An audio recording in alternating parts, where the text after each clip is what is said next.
noneho ntuzatinye babandi bakuvuga nabi, iyo Imana itabyemeye bo ubwabo baragaruka bagatangira kugenda bahindura ibyo bavuze.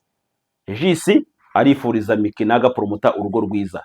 Mugene mujye mu biganiro bye yakoze, ntago yifuzaga ko babana.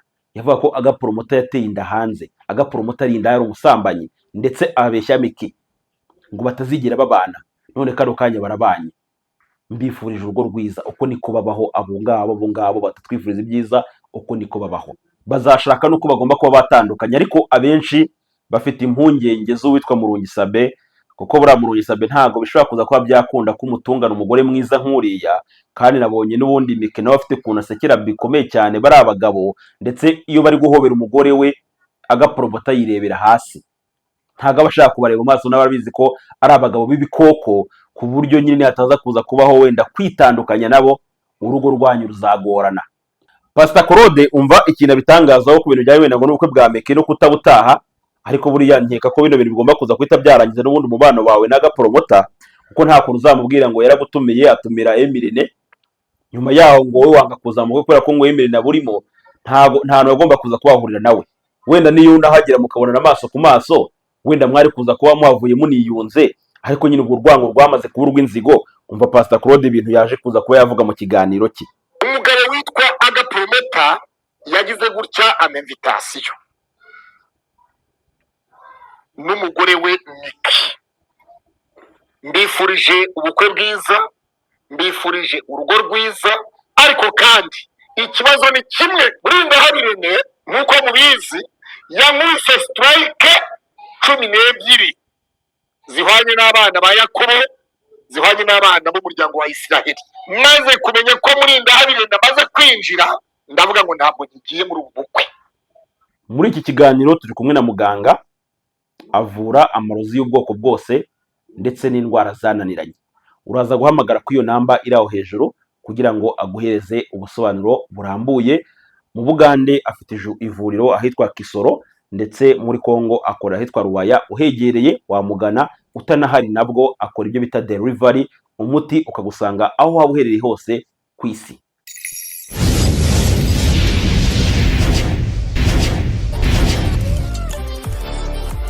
Bosco Empire.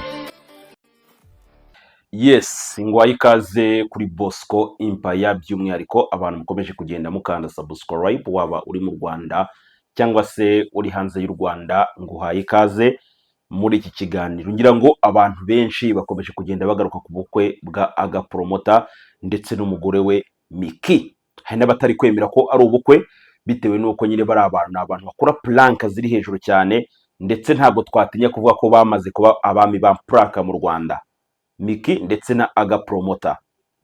Abenshi bakomeje kugenda bavuga amagambo atandukanye ku bukwe bw'abariya abantu, ariko ikintu burangiye nkundira Miki ni kimwe: Miki ntabwo ajya amenya guca ku ruhande, abwiza abanzi be ukuri. Ngira ngo uwitwa Regis yamaze kwidekarara, avuga ko yifuriza bari abantu urugo rwiza, ariko ngira ngo yashatse kwica ubukwe biranga. Ndetse uwitwa Pastor Claude nawe yamaze kwidekarara, avuga yuko abifuriza urugo rwiza, ariko nanone atigeze ataha ubukwe bwe biturutse ku kuba ngo umwanzi we wa mbere mu Rwanda Emirene yari amaze kugira mu ubwo bukwe. Ngira ngo uwitwa Miki yakoze ikiganiro ku Isimbi TV, avuga yuko hari umugore ukora ibiganiro byo muri Kongo. Uwo niwe mugore wenyine utemerewe kugira mu bukwe bwa Miki. Abandi bose abo yatumiye n'abatatumiye baramutse babishatse bagira gute, bahaza. Ngira ngo uwo ni wa mugore nababwiye waje iwanjye agashaka kundoga, agashaka kungira nabi, agashaka kunyica urupfu n'agashinyaguro, umugore w'umurozi. N'abandi ngira ngo batangiye kugenda bamumenya, kandi noneho byongeye uwo mugore ni umuturanyi wa Agapromota ndetse na Miki, batuye mu gace kamwe. Ariko Miki arangije nyine aramwerurira, aravuga ngo uyu niwe muntu wenyine utemerewe kugera mu bukwe bwanjye. Nyamara mu kuzamuka kwa Miki, ngira ngo Miki yakunze kugenda akorana bya hafi n'uwo mugore. Uwo mugore yavuye muri showbiz y'u Rwanda, yarangira akagira gute, akajya gusarira muri Kongo kubera ubugome bwe no kugenda agambanira abantu no kumva ko igifu cye ari we kigomba kuza kuba cyarya gusa, abandi bose bakicwa n'inzara. Turaza guhera ku muntu bita Regis. Mbere yuko tugera mu matiku ya Emirene ndetse na Pastor Claude, nta nubwo ngewe nshyigikiye ko uwitwa Pastor Claude yahabwa invitation na agapromota hanyuma ngo yange gutaha ubukwe kubera ko ngo Emirene yagize gute yabujemo. Kugira ngo Emirene uko bisa kose yagomba kuza kuba ari mu myanya y'icyubahiro kurenza uwitwa Pastor Claude, nta n'ahantu bari no guhurira. Ukwiye kuba wakwicara ukavuga impamvu nyamukuru yatumye utitabira invitation ya agapromota na Miki, kandi ibyo bintu bigomba kuza kuba byazana ishyamba rihambaye kubera ko bari abantu nakubwiye ngo ntago bajya baca ku ruhande. Niba bagukunda barabikubwira, niba batanagushaka ibyo bintu bagize gute nabyo barabikubwira. Ngira ngo uwitwa Miki na agapromota ubukwe bwabo bwabaye mu gihe batateganyaga yuko ibyo bintu bigomba kuza kuba byaba. Uretse amagambo witwa Regis yazanye, hanyuma Miki nawe agatangira kugenda agira ubwoba, akavuga ati ese uyu mugabo ngewe nafashe narangiza nkagira gute nkamuzana imihanda abanyarwanda bakamumenya, kuko uwitwa agapromota nge ntabwo nari muzi, ariko yarakoraga ariko nta muntu wari umuzi. Abantu benshi cyane bamumenye kubera uwitwa Miki wamuzanye ku mbuga nkoranyambaga, isi yose iramumenya nk'umuntu wakubise gapapu uwitwa Regis. Nubwo babihakanaga bakavuga ngo uyu Miki akavuga ngo uyu muntu ntago ari sheri wanjye ahubwo ni mubyara wanjye, ariko n'ubundi birangira beruye bajya mu nyiri bya sheri shushu, birarangira baranabana nk'umugabo ndetse n'umugore. Ariko Miki aravuga ngo ntago byakunda niba uwitwa Regis kano kanya ahamya neza ko wowe agapromota ufite umudiaspora muri gupanga ko mugomba kuza kwa mwajyana mukabana. Bino ntago nabyemera, birasaba ko ngomba kujyana mu murenge nge nawe tugasezerana hanyuma tugakorana ubukwe. Byari biteganyijwe yuko uwitwa Miki agomba kuzakora ubukwe ari uko mama we yarangije igihano. Twabonye uwitwa Gasana Emmanuel avanwe Mageragere, arangije araza ataha ubukwe bw'umuhungu we. N'uwitwa Miki icyo kintu yakigerageje ariko byaranze, kubera ko iyo ni serivisi itangwa, ariko none nyine bigaterwa n'uwo bayiha. Kumva ngo umuntu arafunze, umwana we akoze ubukwe, hanyuma uwo muntu baramurekuye aje kutaha ubukwe, yaburangiza agasubira muri Mageragere. Na Miki yo biza kuba byiza cyane, mama we yagomba kuza, yamara kuza agataha ubukwe bw'umukobwa we, hanyuma agasubira Mageragere akarangiza igihano cye, ariko siko byagenze.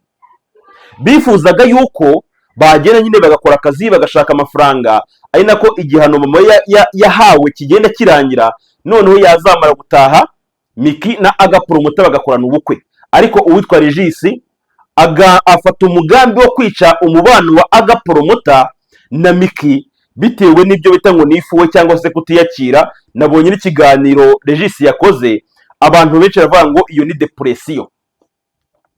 Urimo urareba Miki umugabo ufite gahunda mujyanye, burya agapromota rwose ku bintu bijyanye no kuba ari umuntu w'umugabo, agapromota ni umuntu w'umugabo. Nubwo wenda Miki yamuzanye ku mbuga nkoranyambaga, ariko agapromota ari mu bantu batumye witwa Miki nawe ashyira agapira hasi atangira kugenda yitwara neza. Bivuze mu yandi magambo, twajyaga tubona uwitwa Nyambo ngo ari we mukinnyi wa filime nyarwanda ngo umeze neza mu bagore, uwo mwanya usigaye waregukanywe n'uwitwa Miki. Ngo abakobwa bose n'abagore bose muri sinema nyarwanda bose basigaye bifuza kubaho mu buzima bw'indoto nk'ubwo Miki abayemo. Uwitwa rero Regis ngira ngo nawe niba baramuhaye invitation ntago mbizi kuko n'umuntu ashatse kwica ubukwe bwabo. Uwitwa agapromota ashaka gusiba cano ya Regis, uri agapromota nayo kubiranye na Strike ntago ajya bitekereza kabiri. Ariko Strike ni imikino y'abana, bira ntago ari ibintu kireka wenda kubitera umuntu w'injiji utazi iyo biva n'iyo bijya.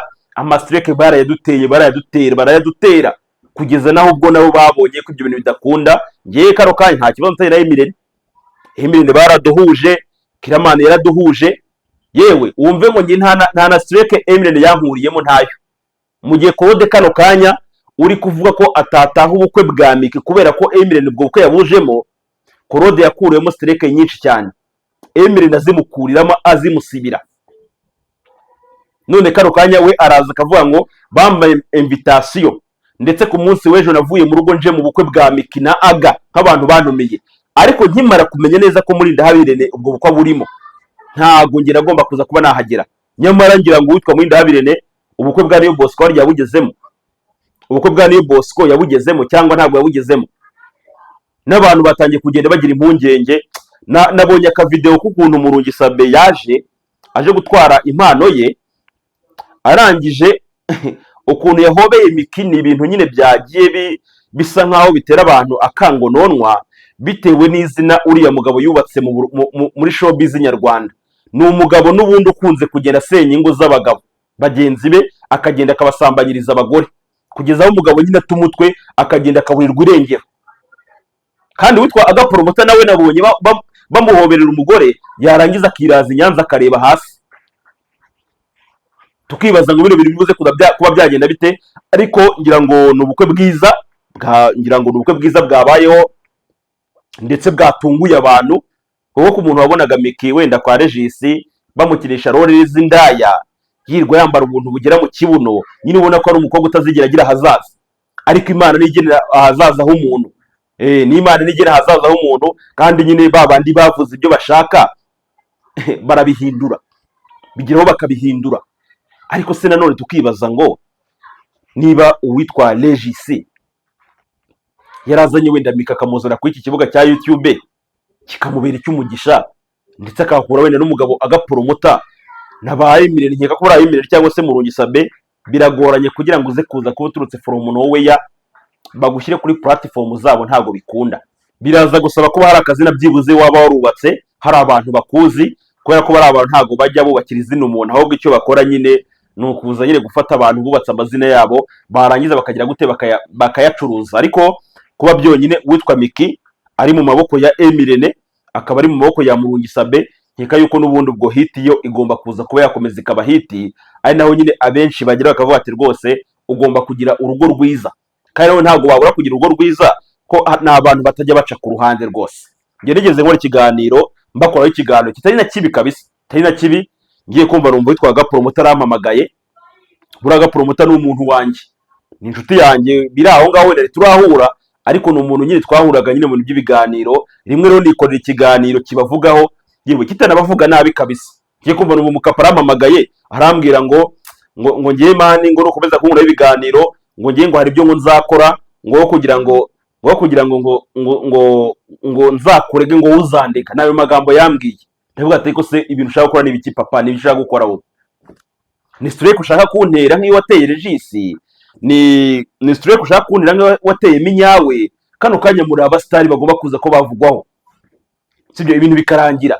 Ikiganiro cyanjye sinzi niba wacyumvise cyangwa utacyumvise, ntabwo nigeze ngiye nkuvuga nabi, uretse ko nakubonye ikintu kibi ngiye mpaye nakivuga. Icyo nzaba nkazanga umuti, nanjye ntabwo njya amenya kuvuga biri. Nk'uko ushobora kuza mu kiganiro kuvuga ngo uyu mugore simushaka mu bukwe bwanjye, bitewe n'ingeso mbi n'ayo marozi yirwa agenda abunzabunza ahantu hose agenda atakaza amarozi. Uba ntabwo ari umuntu wakwifuza mu buzima bwawe. Niba ari ubujura yakoze atakikora, sinzi, hari abantu bameze utamenya ukuntu bameze. Umuntu nyine akagira ahantu akumva ko ibintu byose byiza bihari bigomba kuza kuba byabibye, n'ushaka kubisingira agacibwa akaboko cyangwa se akarogwa. Ariko Imana nyine ifashe kuba nyine namwe ubwanyu mwaratangiye kugenda mumumenya, uriya mugore ntabwo ari umugore muzima.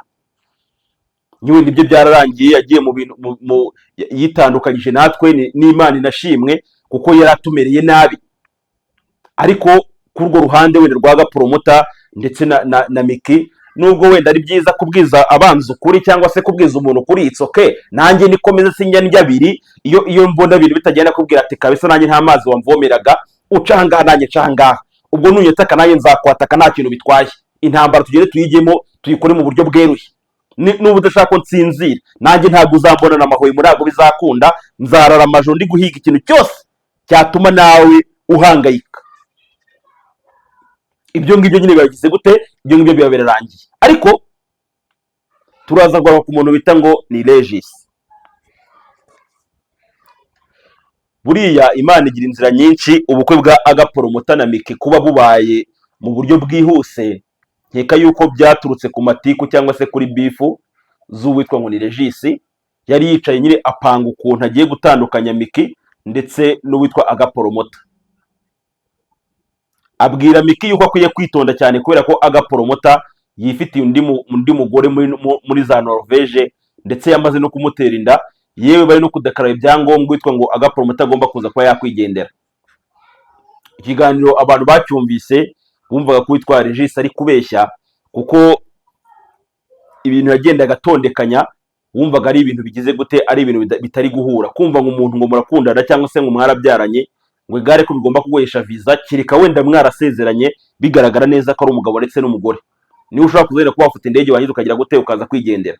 Ariko biriya bintu byahumuye amaso ya Miki ndetse n'inshuti n'abavandimwe n'abantu bari hafi ya Miki, baramubwira ati nibyo koko ushobora gusanga agapromota ashobora kuza wenda kuba ari kugushakaho hiti, nyuma yaho akazagucika akigendera, nk'uko nawe wabigenje kuri Regis akakuzamura akakugira uwo uri we, ariko ukagira gute ukamutera agashoti. Hari aho bizagera ugashiduka na agapromota atangiye guhura n'abandi bagore barenze, ugashiduka wowe utagira gute uri ikigarasha, utakiri ikarita ibara. Nibwo uwitwa Miki yicaje agapromota aramubwira ati niba koko nkunda ndashaka yuko nyine nawe tugira gute tujyana mu murenge, cyangwa se bino biboro by'amapranka dukora tubihagarike, umvire mu nzu ugende ubu kwawe nanjye mu kwanjye. Agapromota abwira Miki ko amukunda ndetse yifuza ko ubuzima bwose ashigaje hano ku isi agomba kubumarana nawe. Ariko Miki hakabaho abantu bamuvuga amagambo atari meza, na agapromota bakamuvuga amagambo atari meza, ariko nyine just abantu baravuga, kandi nyine bakunda kuvuga ku bantu iteka ryose bimereye neza, nyine bagashaka akantu akariko kose kabahungabanyiriza umutekano. Agapromota yemera kubana na Miki, ariko none biturutse kuri pressure y'uwitwa ngo ni Regis. Bakavuga ati se mama wawe yakatiwe, ngira ngo yakatiwe mu 2018, igihano cye arenda kukirangiza, nta kuntu twabitwara gakeya basi wenda tukazakora ubukwe mama wawe akaza kuza kuba arimo agataha ubukwe bw'umwana we. Ariko babona bishobora kuzatinda, biba ngombwa ko ubukwe bari buze ko wabukora bwo wenda mama naza wenda azasura umwuzukuru se cyangwa ibiki n'ibiki. Gusa uwitwa mama wa Miki yarazi neza ko muzamubera umukwe ari umuntu bita ngo ni Regis. Ariko Regis nyine azanamo ibintu by'akajagari, azanamo ibintu bya utamenya ukuntu bimeze. Ariko nanone Regis mubona kuriya n'ibisatsi byiwe iki n'iki, ariko nawe n'umwe mu bantu bakuyemo inzu nziza muri aka kazi dukora. Pastor Claude umva ikintu bitangazaho ku bintu byawe ngo n'ubukwe bwa Miki no kutabutaha, ariko buriya nkeka ko bino bintu bigomba kuza kwita byarangiza n'ubundi umubano wawe n'agapromota, kuko nta kuntu uzamubwira ngo yaragutumiye atumira Emirine, nyuma yaho ngo wowe wanga kuza mu kubera ko ngo Emirine aburimo, nta hantu agomba kuza kubahurira nawe. Wenda niyo unahagera mukabonana amaso ku maso, wenda mwari kuza kuba mwavuye muniyunze, ariko nyine ubwo rwango rwamaze kuba urw'inzigo. Umva Pastor Claude ibintu yaje kuza kuba yavuga mu kiganiro cye. Umugabo witwa agapromota yagize gutya amemvitasiyo n'umugore we Miki, mbifurije ubukwe bwiza, mbifurije urugo rwiza, ariko kandi ikibazo ni kimwe. Burinda habirene nk'uko mubizi yankubise strike 12 zihwanye n'abana ba Yakobo, zihwanye n'abana b'umuryango wa Isiraheli. Maze kumenya ko Murinda habirene amaze kwinjira, ndavuga ngo ntabwo ngiye muri ubu bukwe, dore uko byagenze. Ariko kandi hari umugore umwe cyangwa umudamu umwe utabutashye yagombaga kubutaha. Uwo mudamu nta wundi bamwita, uwo mudamu nta wundi yitwa Sandrine Gasaro TV. Ubwo Miki yari yicaye kuri channel ye yiteretse n'umugabo we agapromota, aravuga ati hari umugore umwe ukora inkuru zo muri Kongo uwo ntazangirira mu bukwe. Ni ikihe kintu uwitwa Sandrine wa Gasaro TV yaba yakoreye uwitwa Miki ku buryo abona ko ari we muntu wenyine udakwiye kuza mu bukwe bwe? Uwitwa Miki ni umwe mu bantu bakomeze kugenda bakorana ibiganiro bitandukanye na Sandrine, barakoranye. Amabara ya Miki Sandrine arayazi, even n'amabara ya Sandrine Miki arayazi, ko buriya Sandrine nawe ni umwe mu bantu bakoze amabara menshi cyane. Abahungu benshi cyane yarabasahuye, ababeshya yuko ngo ari umukobwa kandi ari umugore ubyaye ufite n'umugabo. Fata umugabo wakirwa bazerera ngo shoferi, nyine ukabona ni ibintu bumvikanye, bo bari babiziranyeho yuko n'umugabo agira agatera inkunga umugore mu kwiba abantu. Ibyo ngibyo tukabivuga no kugira ngo wenda abantu bakurikirana, abantu babone ubutabera basubizwe ibintu byabo, tukirwa duhamagazwa ngo mu nzego ngo tuye gufungwa tuye gusobanura ibintu, ukarabasobanurira ntibanabyumve. Amakuru arambwira yuko ubita Sandrine yashatse kwica ubukwe bwa Miki na agapromota. afata ibintu witwa Miki yakoze muri cya gihe yabaga ari kwa Regis akorana ibiganiro na Sandrine, ngo abantu bamuteretaga ngo amafoto ngo yoherezaga ibyo byose witwa ngo Sandrine ngo arabifata ngo abihereza witwa ngo agapromota. Agapromota aravuga ngo ngewe kano kanya ntago ndi kwita ku byahise by'umukunzi wanjye, ko nanjye menye mbere yuko tumenyana hari mahajabu nakoze. Gahunda yacu dore kuntu iteye, kuva twamenyana turatangira kugenda dufokasingana n'ibizaza. Ahubwo ndashaka kumenya ngo ninde muntu uribuze gutereta umugore wanjye turi kumwe. Icyo ngicyo cyo kizaba ikibazo. Ariko kumbwira ngo hari uwamuterese amuha ibyishimo, ibyo ngibyo ntago bigira gute, ntago ibyo ngibyo ntago bindeba. Agapromota aragenda abwira Miki aramubwira ngo Sandrine yambwiye ABCD, dore n'ibintu yanyeretse n'ibyo yagiye yambwira byose, bashaka ko dushwana. Kuko uwitwa Miki rwose akimara kugira amaboko ya agapromota, ibintu byahise bihindura isura. Babandi bamubyazaga umusaruro ntago byakundaga, byamuvanye ku utwo Dusaro TV biramujyana bimugeza kuri MI Empire, bimugeza no ku Isimbi TV, ku buryo bano bagabo ngira ngo nibo bantu bahawe impano zinahambaye cyane, nk'abantu bagize uruhare mu gushyigikira umubano wa agapromota ndetse na Miki. Ngira ngo ni couple bagiye kuyicuruza, nibabona wenda byanze bazashaka nuko bagomba kuba batandukanye, ariko abenshi bafite impungenge z'uwitwa Murungi Sabe, kuko buriya Murungi Sabe ntago bishobora kuza kuba byakunda ko umutungana umugore mwiza nk'uriya, kandi nabonye n'ubundi Miki nawe afite ukuntu asekera bikomeye cyane bari abagabo, ndetse iyo bari guhobera umugore we agapromota yirebera hasi, ntago abashaka kubareba mu maso, n'ababizi ko ari abagabo b'ibikoko, ku buryo nyine hataza kuza kubaho wenda kwitandukanya nabo, urugo rwanyu ruzagorana. Ako niko kantu konyine naje kuza kuba nabonamo. Ndareba mbona Emirene, mbona Murungi Sabe kuntu baza n'icyo na respect umugore wawe abahereza, n'ukuntu iyo bari kumuhobera wowe agapromota wirebera hasi, ntangira kugenda mbona ko hagomba kuza ko hagize gute, harimo ikibazo gikomeye cyane. Ariko nanone Imana yakoze bya bindi, n'ubundi n'ibindi bisigaye igomba kuzagira gute, igomba kuzabikora. Abenshi batunga ubukwe bwa agapromota na Miki buri kuba, hanyuma abagiye batumirwa bamwe na bamwe bitewe n'inzangano, ubugome buri mu ba YouTubers bo mu Rwanda, nta rukundo tugira. Icyo tugende tukimenyana, buri wese mugenda no ko wenda hari cyagukuraho. Ariyo mpamvu nahisemo ngiye kwigendera inzira yanjye nyine, ntashaka kugira umuntu umwe ngomba kuza kuba nabana nawe, ko nabo nikururiye aho hose barimo ba Pastor Claude bashatse kunyicupfurwa n'agashinyaguro. Abo ngabo ngo Urugendo TV, abo ni abantu nakunze kugenda nkurwa mu buzima bwanjye, ariko na n'uyu munsi ibyo ndabyicuza cyane. Bati kuki nabuze ubwenge nkakora ikosa rimeze gutya. Hari n'ibijya bimpamagara ngo use Bosco ngo wambwiye ngo ahantu uri ngo nkagusangayo ngo ukame ikiganiro, ngo nta kibazo ngo ndemera ngo njye gutega. Ibyo ngibyo wajya ujya kubibwira nyoko. Urukundo mutangiretse ndi i Kigali, bari kunyita i Kigali, ashaka nigeze mbona wicara ngo ubamagane kugezaho amagambo yabashize ivuga. Abenshi ntibifuze ko napfa, ntibabe bakoze inkuru z'uko napfuye bitewe kuzaprodinga, ntibifuzaga ko nafungwa. Bamaze kubona ko ntafunzwe, bamaze kubona ko ntapfuye, batangiye guruka bashaka kugira inshuti nanjye. Nanjye ubu nta bintu by'uburyarya byo guca ku ruhande, nanjye nababwiye ko ntabakunda, simbakunda rwose, simbakunda. Ibyo ngicyo mwicare mukizi. Ba YouTubers b'i Kigali mufite urwango, mufite n'ubugome, nta kiza mwifuriza abantu. Murashaka kubona abantu bose bagiye bangaye, ariko ngira ngo ibyo mwifuje n'uburi ribiri kubibakorera.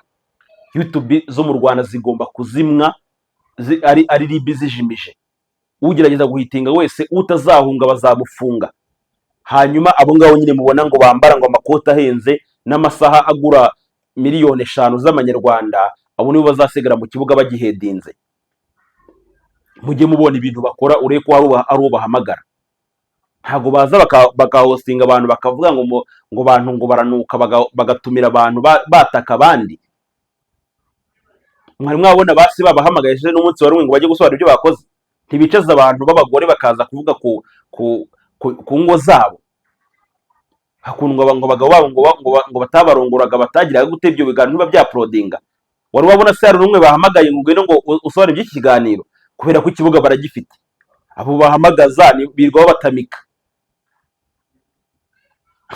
Ariko bamubwira ngo umwanzi w'umunyafurika y'umuntu ni mugenzi we, ni mugenzi we. Niyo mpamvu muri terambere ntago rizigira rikunda. Nese mani we umuzungu afukuye akariro ngo abantu bakorera amafaranga.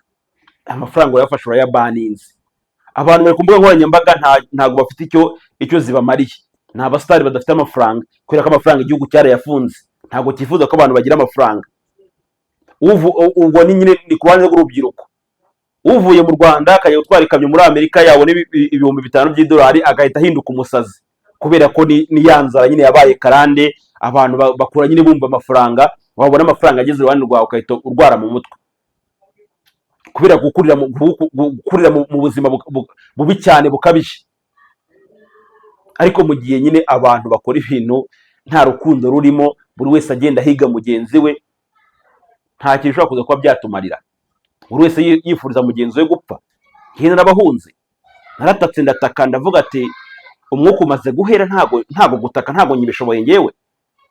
Icyo ngomba gukora reka mpunge nigendere, kandi ndabizi neza ko namwe murakuza kumenya ko nagiye ninde se uzongera kumenyera, ninde uzongera gusubira muri ibyo ngwaje ngukurega ngo kanaka ngo yambuze. Ahatari umwaga uruhu rw'urukwavu barusasira abantu benshi cyane. Ariko mwebwe nyine YouTube ni ngari, si ni ngari, isoko dufite ni nini, ariko urashaka kumva ko nyine views zanjye nagize zakagombye kuba nazo zibizawe. Kubyumva icyo cyo ugomba kuza kuri kwifuza.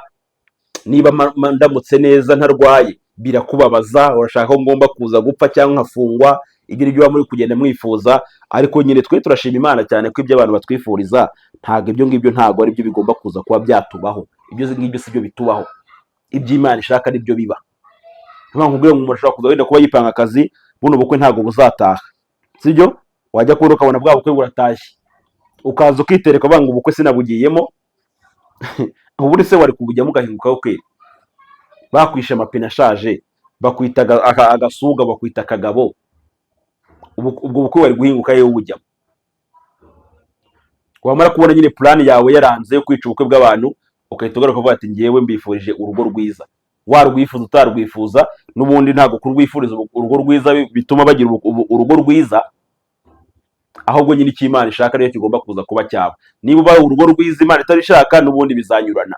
Ariyo mpamvu rero nkubwira ngo rero abanzi bacu, waba ari wowe ufite channel, yaba nawe udukurikira, ntuzegere utinya umwanzi wawe. Pfa kubuze neza ko nta rubanza ufitanye n'Uwiteka Imana ndetse iri mu ruhande rwawe. Abanzi bawe bo ntago bazegera banesha urugamba.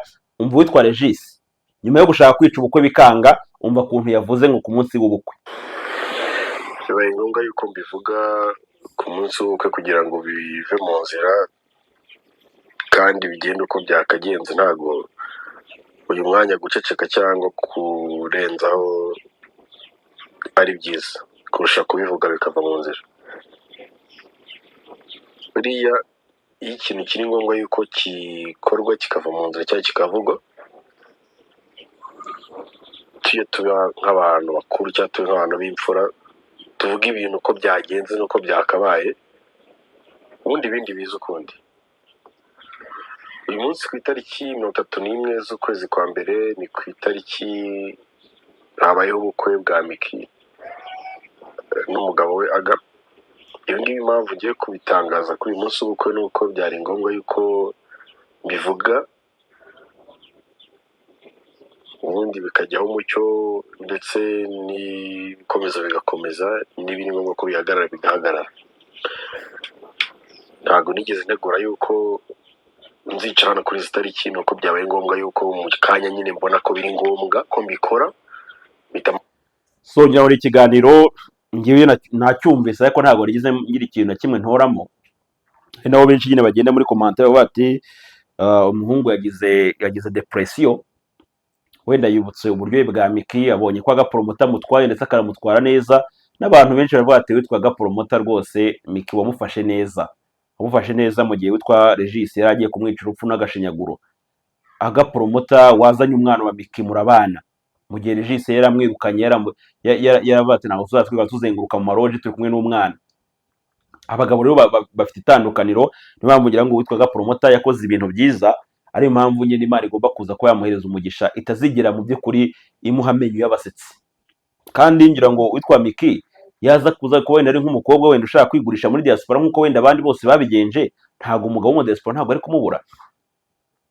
ariko yarebye avuga ati ngewe ndibanira n'uyu nyine w'umunyarwanda nkunda, abadiaspora baba baciriza ikibazo cyabo, amafaranga tuzayashaka kuruta uko ndibuze kujya kubana n'umuntu ntazi nirengagije uwo nzi, wenda nazi wenda no mu bihe bya kera cyane, kuko baziranye kera wenda bongeye guhurira mu mbuga nkoranyambaga nyine bibukutsa urukundo rwabo. Miki icyo gihe ntabwo Regis yamufataga neza, ubona ukuntu yarananutse nyine, ubona nta furesheri, ari umuntu uri aho ngaho, ariko ubu ngubu rwose ni umugore mwiza uhagaze neza muri sinema nyarwanda, uhembwa amafaranga menshi cyane, ahahoze hari Nyambo, kano kanya uwitwa Miki niwe ugomba kuza kuba ahahagaze.